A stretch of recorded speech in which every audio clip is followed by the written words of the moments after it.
먼저 하나님 말씀 누가복음 11장 5절로부터 9절에 있는 말씀 보겠습니다. 또 이르시되 너희 중에 누가 벗이 있는데 밤중에 그에게 가서 말하기를 벗이여 떡 세 덩이를 내게 구워달라. 내 벗이 여행 중에 내게 왔으나 내가 먹일 것이 없노라 하면 그가 안에서 대답하여 이르되 나를 괴롭게 하지 말라. 문이 이미 닫혔고 아이들이 나와 함께 침실에 누웠으니 일어나 내게 줄 수가 없노라 하겠느냐. 내가 네게 말하노니 비록 벗됨으로 인하여서는 일어나서 주지 아니할지라도 그 간청함을 인하여 일어나 그 요구대로 주리라. 또 내가 또 네게 이르노니 구하라 그러면 네게 주실 것이요 찾으라 그러면 찾아낼 것이요 문을 두드리라 그리하면 너에게 열릴 것이니. 여기까지 보겠습니다.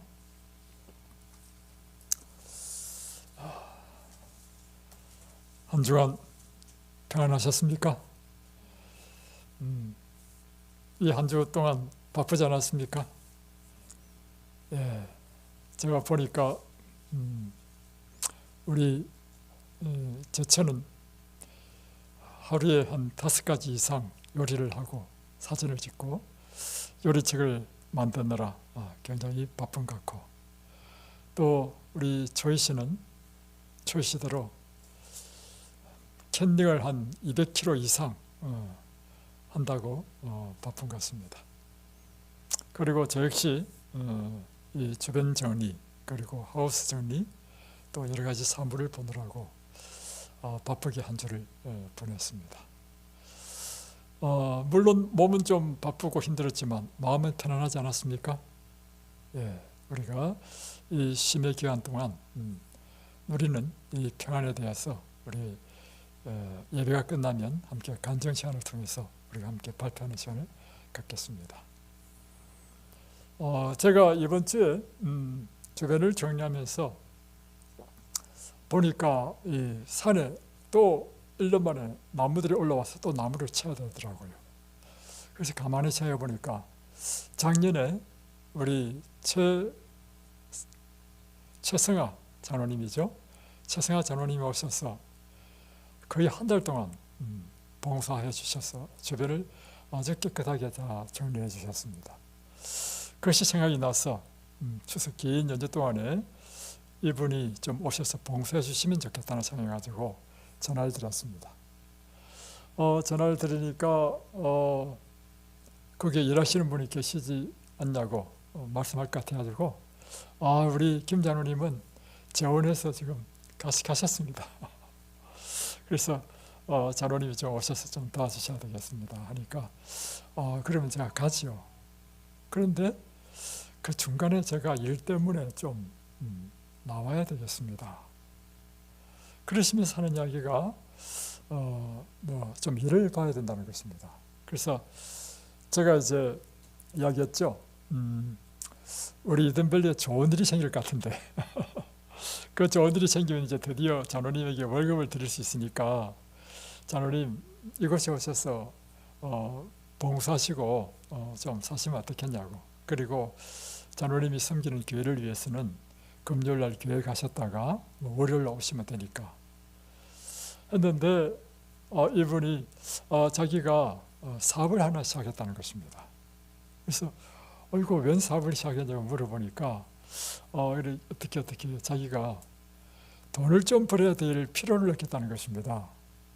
그래서 내 마음속으로 이분이 자녀도 다 출가 다 시켰고, 그리고 이제 두 분이 사시는 데는 어려움이 그렇다해서 넉넉하지는 않지만 어려움 없이 잘 사실 수 있는데 웬 돈이 필요하냐고 이렇게 마음에 좀 생각을 하게 됐는데, 그 다음에 하신 이분의 말씀에 제가 막 눈물이 날 뻔해서 혼났습니다.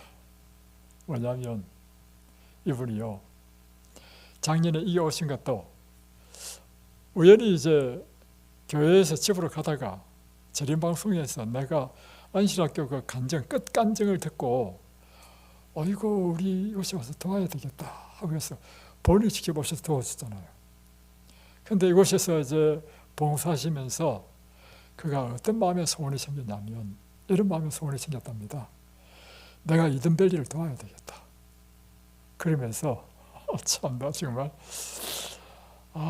평생을 오직 복음을 전하기 위하여 사는 이 부부를 내가 도와야 되겠다 하고는요, 자기가 좀 보니까 어른 같으니까 정기적으로 후원을 해야 되겠다 생각이 들고, 그래서 제가 돈이 필요하다는 걸 느꼈다는 것입니다.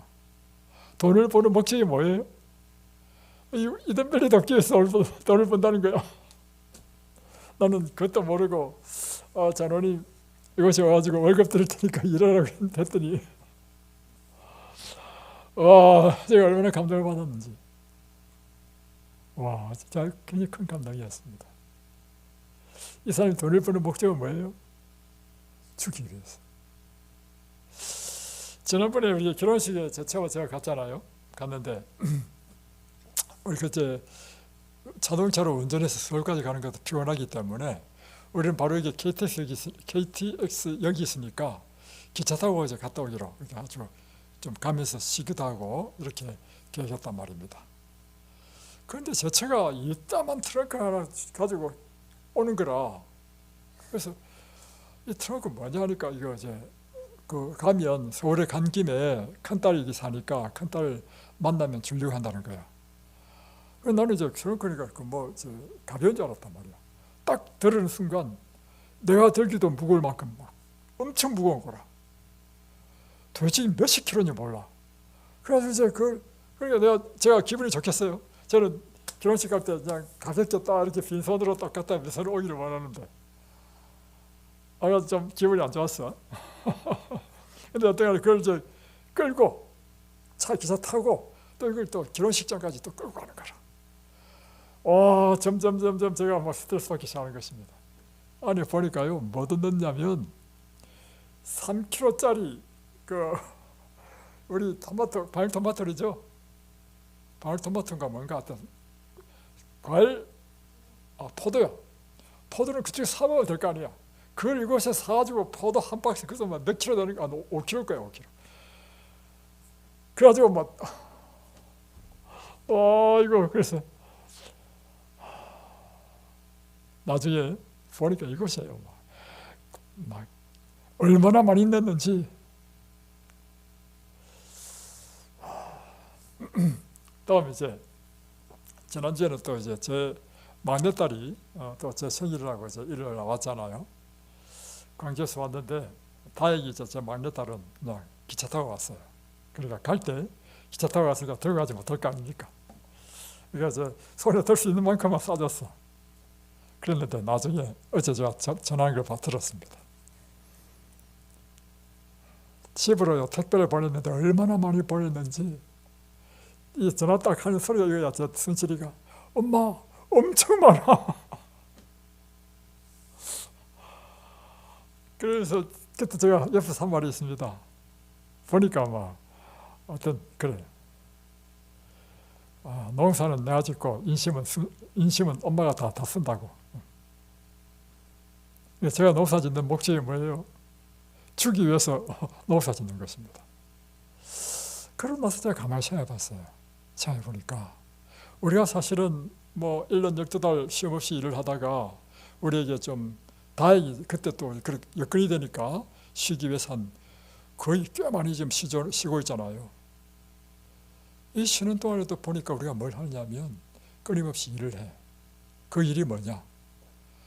알고 보니까 이게 다 주기 위한 것이야. 제가 하우스에서 토마토 순치고 하는 것도 결국에는 이곳에 온 입소자들을 주기 위해서 하는 것이고, 우리 초이가 열심히 200kg나 되는 200kg 넘죠. 그걸 캔닝하는 이유도 뭐예요? 오는 사람들 주기 위해서고, 또 제가 열심히 사진 찍고 요리하고 만들어가지고 고생하면서 책 만드는 이유도 뭐예요? 하도 사람들이 요리를 어떻게 만드냐고 물으니까 일일이 설명하기 곤란하니까 책을 만들어서 딱 주면 그 책 보고 하라고. 이것도 뭐예요? 주기 위해서. 제가 어제 저녁에 이번 날씨는 뭘 설교할까 하면서 제가 지나온 한 주를 다 돌이켜보니까 제 마음속에 탁 와닿는 것은, 그래, 주기 위하여 구한, 이 설교를 해야 되겠다. 오늘 예수님께서 하신 누가복음 11장은요 바로 그런 설교입니다. 누가복음 11장에 보면 이렇게 시작됩니다. 1절로부터 보면, 예수께서 한 곳에서 기도하시고 마치심에 제자 중 하나가 여짜오되, 주여, 요한이 자기 제자들에게 기도를 가르친 것 같이 우리에게도 가르쳐 주옵소서. 그러니까 지금 제자들이 다른 데 갔다가 와보니까 예수님께서 기도에 몰입하고 계신 것입니다. 그런데 예수님께서 얼마나 몰입했는지 제자들이 온 것도 모르고 막 열중해서 큰 소리로 기도를 하는 것입니다. 그 모습을 지켜본 제자들이 큰 감동을 입은 것입니다. 그러면 예수님의 능력의 비결이 저 기도에 있구나, 그걸 깨닫게 된 거예요. 그래서 예수님께서 기도가 마쳐졌을 때, 예수님, 우리에게도 마치 침례 요한이 제자들에게 기도를 가르친 것처럼 우리에게도 당신의 기도를 가르쳐 주십시오 하고 요청하는 것입니다. 그러니까 예수님께서 제자들에게 가르친 것이 뭐냐면, 너희는 이렇게 기도하라. 하늘에 계신 우리 아버지여, 이름이 거룩히 여김을 받으시오며 나라 임하옵시오며 뜻이 하늘에서 이루어진 것 같이 땅에서도 이루어지이다. 오늘날 우리에게 일용할 양식을 주옵시고 쭉 나오잖아요. 주기도문을 가르친 것입니다. 이 주기도문을 가르친 다음에 예수님께서 구체적으로 기도하는 방법에 대해서 가르친 것이 이어서 주신 비유의 말씀인 것입니다. 그러면서 이제 5절에 보면 또 이르시되, 너희 중에 누가 아프시는데 밤중에 그에게 가서 말하기를, 벗이여 떡 세 덩이를 내게 구워달라. 내 벗이 여행 중에 내게 왔으나 내가 먹일 것이 없노라 하면, 하면서 이렇게 이제 비유의 이야기를 하는데, 자기 이웃집에 친구가 있는데 이 친구가 밤중에 찾아왔다는 것입니다. 찾아와가지고 문을 두드려. 그래가지고 요청이 뭐냐 물어보니까, 내 친구가 지금 여행 중에 우리 집에 왔는데 마침 우리 집에 먹을 게 없다. 그러니 나에게 떡 세 덩이를 좀 빌려주라. 자, 이 사람이 떡 세 덩이를 빌리는 목적이 뭐예요? 잘 모르겠어요. 다시 한번 설명할게요. 자, 어떤 친구가, 이제 같은 동네에 있는 친구가 자기 집에 찾아왔어요. 밤중에. 그래도 자기는 좀 잘려고 딱 누워 있는데 문을 막 두드립니다. 그래서 웬일이야 물어봤어. 그러니까 친구야, 떡 세 덩이를 좀 빌려달라. 그러니까 하면서 하는 이야기가 뭐냐면, 내 벗이 지금 여행 중에 자기 집에 왔는데 내가 지금 방금 먹을 게 없다. 그러니까 당신한테 빌려가지고 내가 내 친구한테 저녁을 좀 대접해야 되겠다. 이렇게 이야기하는 것입니다. 자, 이 친구가 와가지고 자기한테 떡을 빌리는 목적이 뭐예요? 주기 위해서. 지금 예수님께서 주기도문을 가르치신 다음에 이 예화를 듣었단 말이에요. 그러니까 이제 이 사람이 지금 밤도 깊었고 지금 나는 자려고 옷도 다 벗고 옷을 다 갈아입고 지금 누웠단 말이야. 그러니까 아이고 좀 너무 시간이 늦었고 나도 일어나기 귀찮으니까 내일 다시 오라 이렇게 했단 말이에요. 그랬더니 이 친구가 안 가고 계속 문을 두드리는 겁니다. 떡을 빌려달라고. 나중에 그래서 또 이야기했어. 아이고 시끄러워서 잠을 못 자겠다. 제발 좀 가고 내일 좀 오라. 한데도 불구하고 계속 문을 두드려. 그러니 결국에는 어떻게 하냐면 내가 8절에 보면 내가 너에게 말하노니 비록 벗됨으로 인하여서는 일어나서 주지 아니할지라도 그 간청함을 인하여 일어나 그 요구대로 주리라. 그러니까 내가 친구라서 빌려주는 게 아니고 한마디로 너무 강하게 구하니까 이 친구의 소원을 안 들어주면 내가 오늘 잠을 못 자는 상황이 되니까 내가 잠을 자기 위해서라도 빌려줘야 되겠다 이 말이에요. 이렇게 이야기하면서 그 다음에 이어지는 것이 뭐냐면 9절에 내가 또 너에게 이르노니 구하라 그러면 너에게 주실 것이요 찾아라 그러면 찾아낼 것이요 문을 두드리라 그러면 너에게 열릴 것이니 구하는 이마다 받을 것이요 찾는 이는 찾아낼 것이요 두드리는 이에게는 열릴 것이니라. 자, 이 비유를 하고 난 다음에 구하라 찾아라 두드리라 했단 말이에요. 이 구하라 찾아라 두드리는 어떻게 구하고 어떻게 찾고 어떻게 두드리라는 뜻입니까? 그것을 지금 이야기하는 것입니다. 그러니까 우리가 그 전에 마태복음 7장에서 구하라 찾으라 두드리라 이런 이야기만 들었을 때 하고 누가복음 11장에서 예수님께서 이 떡을 구하는 그 친구의 간청에 못 이겨 떡을 빌려주는 이야기를 한 다음에 너는 구하라 그러면 너에게 주실 것이요, 찾으라 그러면 찾아낼 것이요, 문을 두드리라 그러면 너에게 열릴 것이니, 이 뜻은 좀 다르게 들린다는 것입니다. 구하더라도 어떻게 구하라고요? 줄 때까지, 찾을 때도, 찾을 때까지 두드리는 것도 문이 열릴 때까지 두드리라. 이것이 지금 예수님께서 우리에게 하신 말씀입니다. 자, 그러면서 이제 하시는 말씀이 뭐냐면 11절, 너희 중에 아버지 된 자로서 누가 아들이 생선을 달라 하는데 생선 대신에 뱀을 주며 알을 달라는데 청가를 주겠느냐. 자, 그러면서 이제 또 어떤 비유를, 두 번째 비유를 드셨습니다. 두 번째 비유는 뭐냐면 아버지와 아들과의 관계 속에서 아들이 아버지에게 요구합니다. 아빠, 나 생선이 먹고 싶어 하는데 누가 아버지 된 사람이 생선을 달라는데 뱀을 줄 아버지가 누가 있느냐. 또 12절, 알을 달라는데 청가를 주겠느냐. 나 계란이 먹고 싶어요 하는데 아버지가 아들한테 계란 대신에 그 물리면 죽는 청가를 줄 아비가 누가 있느냐 이 말이에요.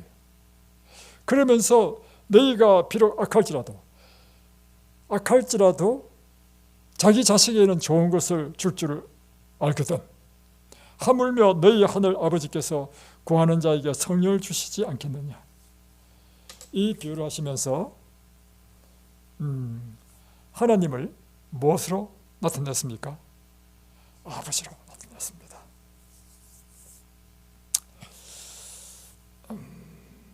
아버지는 자식을 사랑합니까?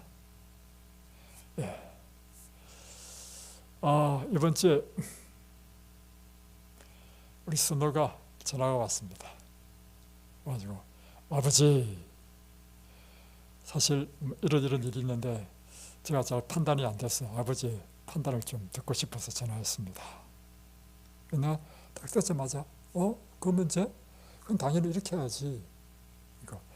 예, 알았습니다. 그렇게 하겠습니다. 또 며칠 있다가 또 전화 왔어요.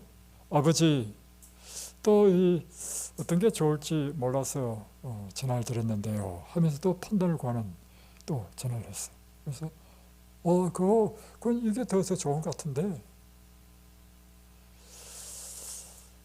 그런데 제가 전화를 받으면서 느낀 소감이 있습니다. 뭐냐면 우리 아들이 생판 전화하는 사람이 아닙니다. 그럼에도 불구하고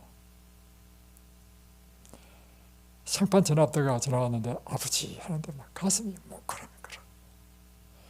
이게 아버지가 자식을 사랑하는 사랑입니다.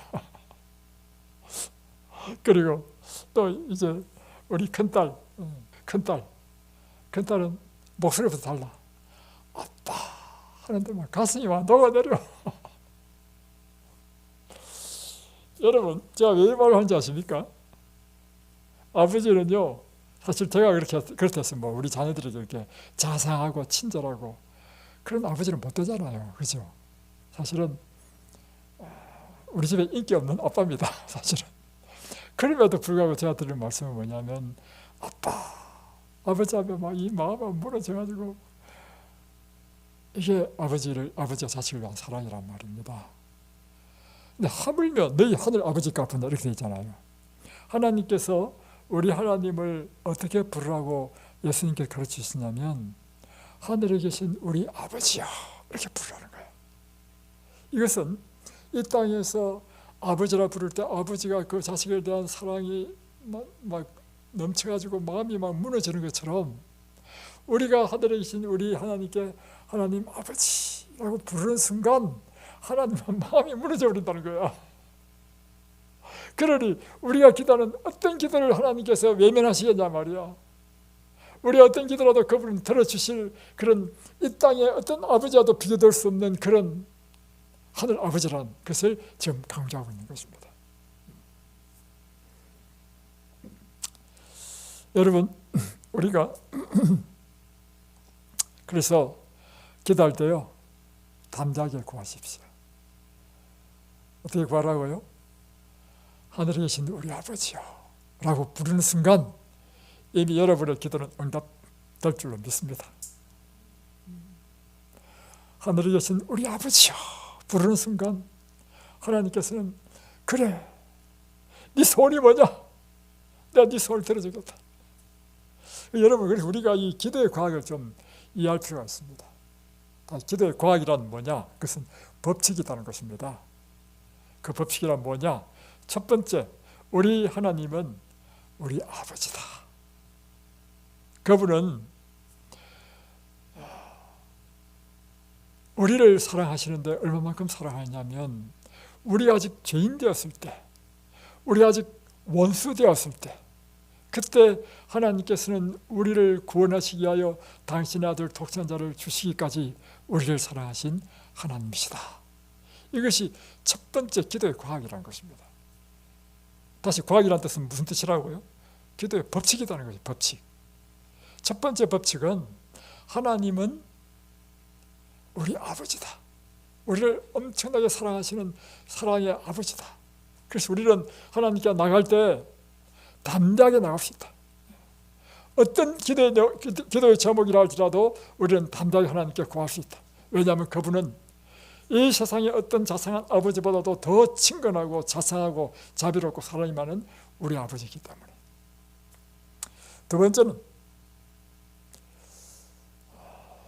이 지금 예수님께서 주신 이 비유에 보면 이 친구가 구하는 것이나 하는 모든 걸 보면, 물론 우리가 기도할 때 자기 자신을 위해서 기도하지만 다른 사람에게 주기 위하여 구할 때는 이 기도가 반드시 응답된다는 것이 기도의 법칙, 기도의 과학이라는 것입니다.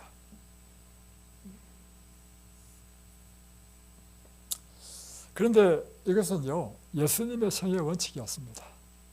예수님께서 이 땅에 오셔서 생애하신 삶의 원칙은 무엇인가 하면, 그분은 주시기 위하여 이 땅에 오셨습니다. 심지어 자신의 생명까지도 주시기 위하여 이 땅에 오셨습니다. 그래서 예수님의 생애의 원칙이 뭐냐면, 끊임없이 우리에게 자신을 헌신하고 희생하고, 그리고 하나님의 말씀에 복종하는데 자신이 죽기까지 하나님 앞에 복종했던, 이것이 예수님의 생애의 원칙이었습니다. 그래서 우리가 예수님의 이 생애를 우리의 생애의 원칙으로 삼고 그렇게 하나님 앞에 구할 때 우리의 기도는 반드시 이루어진다는 것입니다. 예수님의 사명은 이 세상에 사람들을 섬기는 종으로 오셨습니다. 그리고 우리 인류를 구원하시기 위해서 오셨습니다. 그분의 생애는 곧 우리가 어떻게 살아야 되는지를 가르쳐주고 있는데, 우리 역시 이 세상에 살 때 예수님께서 사셨던 것처럼 섬기는 삶을 위하여 살아야 되고, 또 인류를 구원하는 이 구원하는 일을 위하여 우리는 살아야 된다는 것입니다. 그래서 이 성경에 보면 하나님께서, 예수님께서 우리에게 약속하신 걸 보면 다 한결같이 우리가 영혼을 구원하고 인류를 살리는 일을 위하여 하나님께 구할 때 하나님께서 주시는 선물이 있다는 것입니다. 그것이 바로 마가복음 16장인데, 너희는 온 천하에 다니며 만민에게 복음을 전파하라 했잖아요. 이게 명령이란 말이에요. 이것이 우리가 이 땅에서 해야 될 사명입니다. 우리의 사명이 무엇이라고요? 우리는 온 천하에 다니며 만민에게 복음을 전파하는 것이 우리의 사명인 것입니다. 자, 이 사명을 할 때 하나님께서 이 사명을 할 수 있는 능력을 주셨는데 뭘 했냐면, 믿는 자에게는 이런 표적이 따르리니 곧 내 이름으로 귀신을 쫓아내며 새 방언을 말하며 뱀을 집으며 무슨 독을 마실지라도 해를 입지 않을 것이며 병든 자에게 손을 얹은 적 나으리라. 그러니까 지금 이 사람이 지금 병든 자에게 손을 얹고 귀신을 쫓아내고 새 방언을 말하고 뱀을 짚고 독을 마시고 하는 목적이 뭐예요? 그 목적은 내일은 온 세상에 만민에게 복음을 전파하라는 이 사명에 따라서 그가 나가서 일을 할 때 만나는 것들에 대한 것입니다. 이 모든 것은 다 뭐예요? 다른 사람을 주기 위해서예요. 그죠? 그들을 구원하고 살리기 위한, 봉사하기 위한. 그리고 이제 예수님께서 성천하시기 직전에 또 사도행전 1장에 보면 너희는 예루살렘을 떠나지 말고 아버지께서 약속하시는 것을 주시기까지 기다리라 했습니다. 그게 뭐냐면 성령을 주시겠다는 것입니다. 왜 성령을 주시느냐? 이것도 하나님께서 성령이라는 선물을 주시는 이유도 보니까 우리를 하여금 다른 사람에게 주기 위하여 이 선물을 주신다는 것입니다. 그래서 사도행전 1장 8절에 보면 오직 성령이 너에게 임하시면 너희가 권능을 받고 예루살렘과 온 유대와 사마리아와 땅끝까지 이르러 내 증인이 되리라.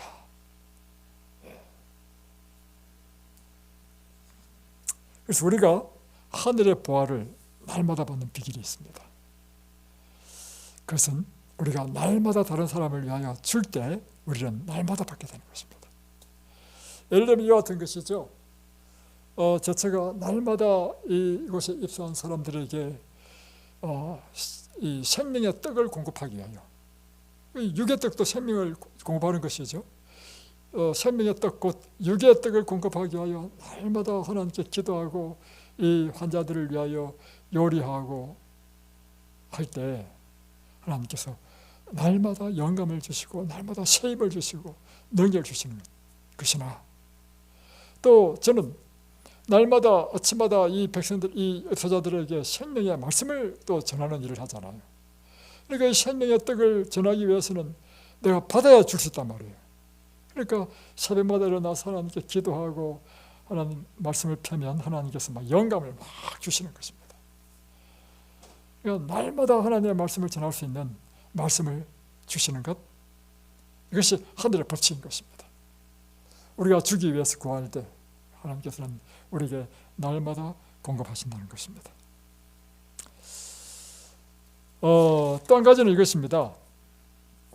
이제 이 비유를 보면 한 번 구할 때 문을 열고 떡을 빌려주지 않았죠.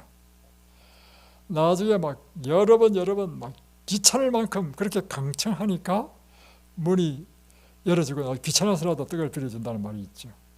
그것처럼 우리가 하나님께 기도할 때 한 번의 기도가 응답된다라고 우리는 기대해서는 안 된다는 것입니다. 참 중요한 것인데요. 실제적으로 우리가 기도를 해보면 기도하자마자 이루어지는 경우는 물론 그럴 때도 있긴 있지만 거의 대부분은 그렇지 않지요. 때로는 제 경험에는 일주일 동안 계속 기도했을 때 그 기도가 이루어지고, 심지어 제 어머님을 기도한 거는요, 몇 년이 지났습니까? 25세에서 한 35년 정도 지났네요. 그죠? 35년 만에 기도의 응답을 받았습니다. 그런데 사실은 저는요, 기도하다가 나중에 지쳐가지고 보니까 삭시 안 보여. 싹이라도 보여야 뭔가 용기를 얻는데 나중에는 막 실망해가지고 낙담하고 해가지고 또 포기했다가 또 이제 말씀을 보니까 또 기도해야 되겠어? 또 기도했다가 사실 저보다도 제처가 또 기도를 더 많이 한 걸로 알고 있는데, 하여튼 그래서 결국에는 때로는 35년 만에 기도에 응답이 되는 경우도 있고 이렇단 말입니다. 자, 그러면 이것입니다. 기도가 이제 속히 이루어지지 않고 지체될 때 우리가 해야 될 일이 무엇인가 하는 것입니다. 첫 번째는 자신을 살펴야 되는 것이죠. 왜냐하면 내 속에 성령께서 역사하실 수 없도록 성령의 역사를 방해하는 어떤 것이 있는가 하는 것을 우리가 살펴보는 게 필요하죠. 성령께서 역사하실 수 없는 조건은 뭡니까? 죄죠. 그래서 혹시 내가 하나님께 회개하지 않고 품고 있는, 계속하고 있는 죄는 없는지. 또 두 번째는 같은 맥락이지만 두 번째는 뭐냐면 하나님의 약속은 반드시 조건적이라는 것입니다. 하나님의 약속을 이루는 그 조건을 이루지 못하는 것은 아닌지, 그 조건이란 무엇인가? 하나님의 모든 약속은요, 반드시 조건이 있더라고. 내가 뭐뭐 하면, 신명기 28장 보십시오. 내가 하나님의 계명과 윤리와 법도를 순종하고 그 말씀을 따르면 내가 너에게 이러한 복을 주겠다. 이게 조건이잖아요, 그렇죠? 그러니까 이와 같은 하나님의 말씀을 불순종하는 것은 없는지. 요한복음 14장 15절에 보면 이렇게 되어 있습니다. 너희가 나를 사랑하면 내 계명을 지키리라. 그러니까 하나님을 사랑할 때 내 계명을 지킨다 했거든요. 다음에 21절에는 나의 계명을 가지고 지키는 자라야 나를 사랑하는 자니 나를 사랑하는 자는 내 아버지의 사랑을 받을 것이요 나도 그를 사랑하여 그에게 나를 나타내리라. 그러니까 여기 보면 하나님의 계명을 지켜야만이 하나님의 사랑을 받고 하나님의 사랑을 받을 때 예수님께서 너를 그에게 나타내겠다. 그의 기도를 응답해 주겠다. 이런 말씀이 있는 것입니다. 그래서 우리가 이 조건을 이행하지 않고 이 약속만 요구하는 것은 하나님을 모독하는 것이라고 하는 것입니다. 그래서 잠언 28장 9절에 보면 아주 재미있는 이야기 있는데 그 귀를 돌이켜서 율법을 듣지 아니하면 그 기도도 가정하니라. 그러니까 우리가 하나님의 율법을 듣지 않고 불순종하면서 하나님께 뭘 해달라고 기도하는 것은 하나님께서 보실 때는 가정하다는 것이라는 것이죠.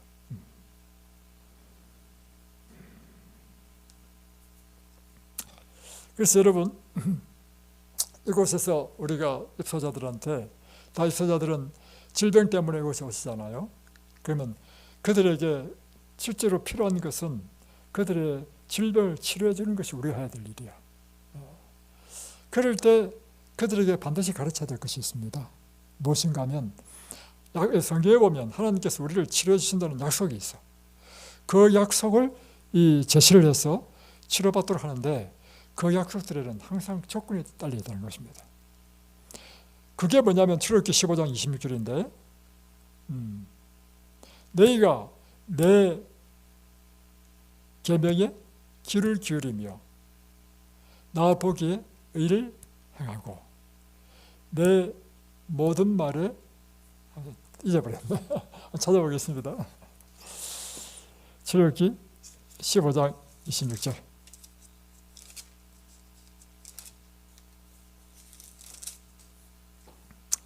너희 하나님 나 여호와의 말을 들어 순종하고 내가 보기에 의를 행하며 내 계명에 귀를 기울이며 내 모든 규례를 지키면 이게 조건이야. 그렇게 하면 내가 애굽 사람에게 내린 모든 질병 중에 하나도 너에게 내리지 아니하리니 나는 너희를 치료하는 여호와임이라. 그러니까 지금 이 사람들에게는 치료가 필요한데 이 치료를 받기 위해서는 뭘 해야 되느냐면 하나님의 말씀을 잘 듣고 그 말씀대로 순종해야 돼. 그리고 내가 보기에 의를 행하며 그 말씀대로 순종해야 돼. 내 계명에 귀를 기울이며 내 모든 규례를 지키면 똑같은 말의 반복입니다. 그렇게 한다면 애국 사람에 대한 어떤 질병이라 할지라도 내가 너를 치료해 주겠다는 것입니다. 또 한 가지 더 있는데 이사야 58장입니다. 그래서 이 환자들한테는요 출애굽기 15장 26절과 이사야 58장을 날마다 외우도록 해야 됩니다. 자, 여기 보면 6절로부터 보면 내가 기뻐하는 금식은 흉악의 결박을 풀어주며 이곳에 오면 금식시키죠. 이 금식을 그냥 과일만 먹는 이런 금식만 해서 되는 것이 아니고 진정한 금식을 해야 됩니다. 그 진정한 금식이 있는데 내가 기뻐하는 금식은 흉악의 결박을 풀어주며 멍에의 줄을 끌어주며 압제당하는 자를 자유하게 하며 모든 멍에를 끊는 것이 아니겠느냐. 또 줄인 자에게 내 양식을 나누어 주며 유리하는 빈민을 집에 들이며 헐벗은 자를 보면 입히며 또 내 골육을 피하여 스스로 숨지 아니하는 것이 아니겠느냐. 그러니까 이곳에 오면 제일 먼저 시키는 것이 뭐냐면 금식을 시키는데 이 금식이 우리 몸을 대청소하는 것이기 때문에 금식시키지만 진지한 금식을 또 해야 된다 이거 있습니다. 그게 뭐냐면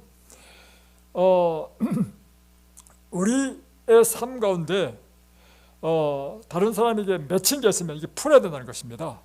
다른 사람을 용서 못하고 꽁한 게 있으면 그것을 용서해주고 그 결박을 풀어줄 때만이 치료된다는 것입니다.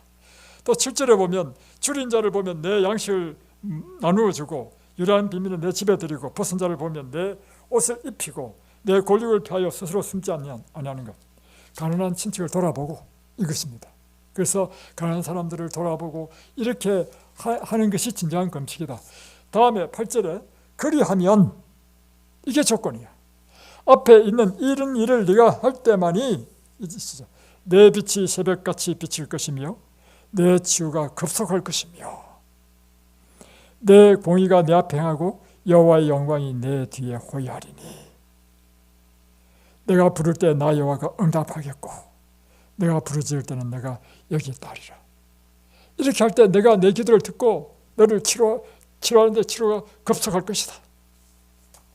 그러니까 자, 우리의 기도가 이렇게 속히 응답이 되지 않고 지체될 경우에 이렇게 우리 자신을 돌아보아서 하나님의 이 약속의 조건을 성취하지 못한 것은 나한테였는지 그것을 우리가 살펴보고 그런 것이 있으면 우리가 그것을 해소해야 되는 거죠.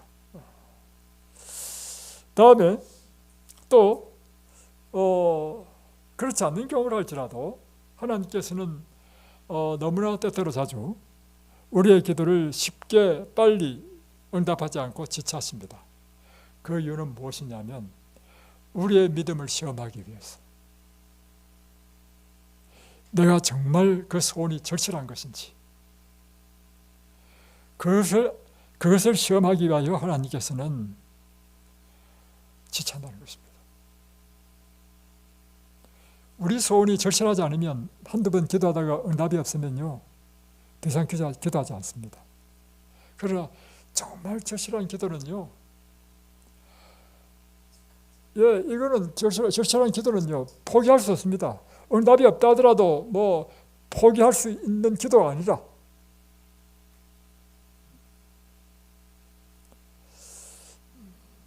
그래서 여러분 우리가 기도할 때 절대로 우리가 하지 말아야 될 게 뭐냐면 절망적이거나 낭만적인 말을 절대로 하지 말라는 것입니다. 부정적인 말 다시 한 번 더 결코 절망적이나 낭만적인 말을 하지 말라. 때로는 어려움과 압박을 당하게 될 때 그러니까 모든 것이 막 이제 불가능하게 보이고 막 어렵게 보이는 그런 상황 외적인 것만 보게 되면 가망이 없어 보이고 막 불평밖에 나올 수밖에 없는 그야말로 절망적인 말을 할 수밖에 없는 그런 상황이 되었을 때라 할지라도 이 상황 너머에 있는 하나님의 놀라운 섭리를 우리가 볼 수 있어야 된다는 것입니다. 이걸 허락하신 것은 하나님이시다 하는 더 큰 믿음이 우리에게 필요한 것입니다. 그래서 일할 때 우리는 우리의 믿음이 언제나 이기고도 남음이 있는 것처럼 말하고 행하라는 것입니다. 이게 우리가 얼마나 필요한지. 그죠? 정말 이게 필요합니다. 다시 한 번 더. 우리 외적으로 오면 막 감당이 안 돼. 막 어려움이 막 몰려오는데 이러다가 우리가 막 망할 것 같아. 그리고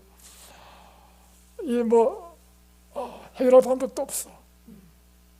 절망적인 말이 튀어나올 수밖에 없는 그런 상황 속에 있을 때 할지라도. 그리고 우리가 여러 번 기도했는데 하나님께서 응답이 없어. 그런 절망적인 상황일 때도 우리의 믿음의 눈은 이 현실을 깨뚫고 그 너머에 있는 하나님을 볼 수 있는 것입니다. 이것도 지금 허락하신 분이 누구시라고요?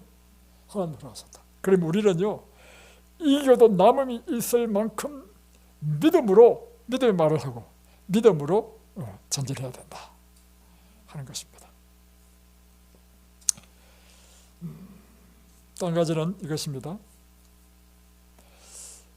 기도가 이렇게 지연되는 이유는요 지연되면 지연될수록 우리가 더욱더 하나님한테 매달리게 되죠.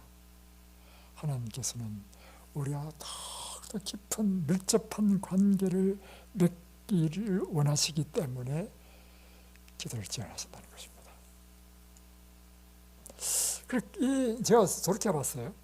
돌이켜보니까 내가 하나님과 지금 이 밀접한 관계가 되는 것은 무엇 때문인가? 그 모두가요, 내 인생에 어려움을 만났을 때이기 때문입니다. 내 인생에 어려움을 만나가지고 그 어려움 때문에 하나님께 매달리고 하나님께 기도하고 했던, 그리고 하나님께서 근데 그 기도가 뭐 당장 응답된 경우 한 번도 없습니다. 지체되고 어떤 것을 몇 달, 몇 년 그러면서도, 그러다가 어느 날 딱 돌이켜보니까 하나님께서 내 기도 응답하신 걸 발견하게 될 때, 그때 우리는 정말 하나님과 더 깊은 밀접한 관계 속으로 이미 우리가 들어가 있는 것을 보게 되지 않습니까? 하나님께서 우리와 더 밀접한 관계를 맺고 싶어 하기 때문이라는 것입니다.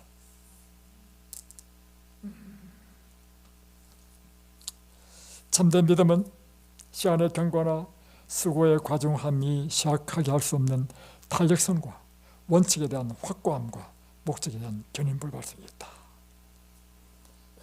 그러니까 아무리 시간이 경과한다 하더라도, 또 수고의 그 과정함이 아무리 크다 할지라도 우리를 결코 시약하게 할 수 없는 탄력성, 탄성이다. 탄성. 그리고 원칙에 대한 확고함, 목적에 대한 견인불발성, 이것이 바로 참된 믿음이라는 것입니다. 이게 뭐 어려운 게 아니고요, 말은 너무 근사하잖아요. 직접적으로 우리의 삶 가운데 하면 대입해보면 딱 됩니다. 이게 참 방송에 나가서 참 말하기 곤란한데, 우리끼리만 있으면 하기 딱 좋은데, 네. 여러분은 아무리 어렵고 힘들다 하더라도 우리의 원칙이 확고합니까? 네. 아무리 상황이 어렵게 진행되고 한다 할지라도 우리의 이 목적에 있어서 결코 견인불발의 목적이 있습니까? 바로 그것입니다. 이것이 참된 믿음이라.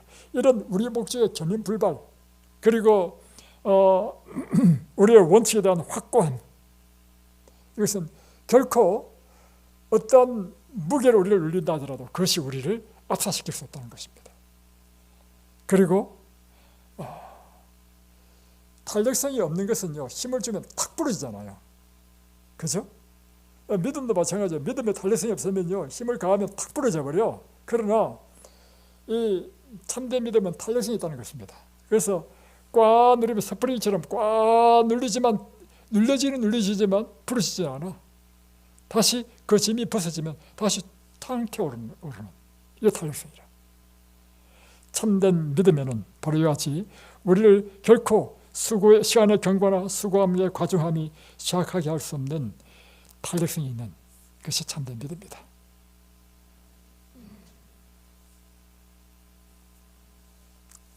오늘 기도에 대해서 좀 살펴봤습니다. 그러나 여러분이 기억하실 것이 있습니다. 왜냐하면 주께서는 모든 것에 부유하신 분이시다.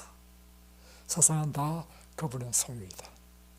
그렇게 다시 한 번 더, 우리가 믿는 하나님은 이 세상 모든 걸 다 소유하신 엄청나게 부유하신 분이시다.